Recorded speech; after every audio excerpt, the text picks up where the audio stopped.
first time I ever went to WBLS Studio would have been the summer of '86.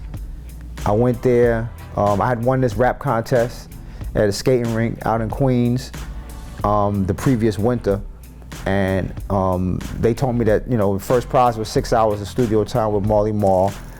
They gave me a phone number. They're like, this is Marley's number, you know, call him up and book your studio time. And so I called that number. This happened in like December. I called that number from December to probably July, just calling, leaving messages with his sister, and never once was he like, oh, he's home. So one day, I think after me calling for all those months, sister felt sorry for me, and she's like, you know what, here's his real number. And she gave me a different number. The phone number that I had was the number to his mother's apartment in Queensbridge Projects. But he didn't live there anymore. He had gotten his own apartment, his own phone number. He lived in Astoria, Queens. But he still did his recordings at mom's crib in Queensbridge. So the very first time that I went there, he told me to meet him there one particular afternoon. Me and my DJ Steady Pace jumped on the train from Brooklyn all the way out to Queensbridge. And we sat on the bench and waited for him. He said to get there at 1 o'clock. We was on that bench till probably almost 5 o'clock before Marley pulled up. Met Craig G that day though. He walked by, saw us sitting on the bench, like, y'all waiting for Marley, huh? I don't know how he knew, but he knew. He's like, yeah, he said it's always rappers out here waiting for him.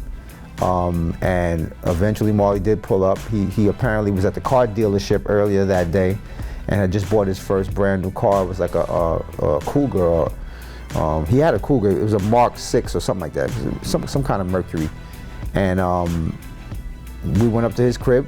First time going up in the crib, and it was starting to get dark, and we set up to do some joints, and he put me actually in one of the bedrooms, which was like a pre-production studio. Funny enough, with MC Shan.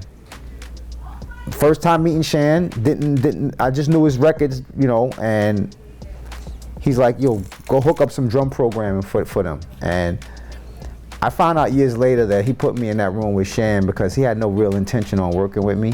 That was his way of basically getting rid of me, getting me out of the way, and getting, you know, the hours burnt up, the 6 hours burnt up.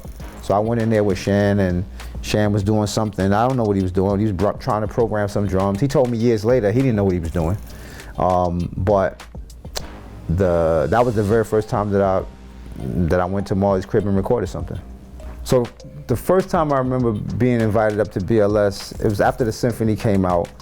I was in the process of working on my first album, and, you know, Marley told me to come up there. He said Craig was coming up, come up and just to spit some rhymes. So I went up there, and my first time ever going to a radio station, it was on 2nd Avenue. I want to say it was between 42nd and 43rd, or maybe 43rd and 44th, but I know it was real close to 42nd. And so we get up there, whatever, and it's a reception area, and I guess there's doors, and that led to the studio. And so me and Steady, we sitting on the couches waiting or whatever.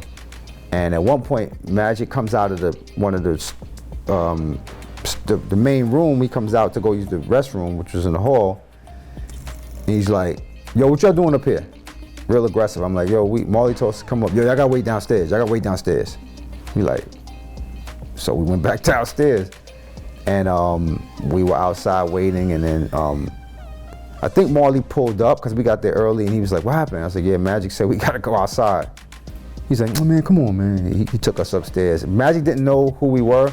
I think they had a lot of rappers coming up there to rhyme, just to try to force their way on the air or try to get on the air, so he was just trying to be protective of the space. But yeah, that was my first time. And then Craig met us up there, and we went up there and we rhymed. I think that freestyle is floating around that first time, but yeah, that was my first time being at a station, rhyming on the air. It was cool. It was cool.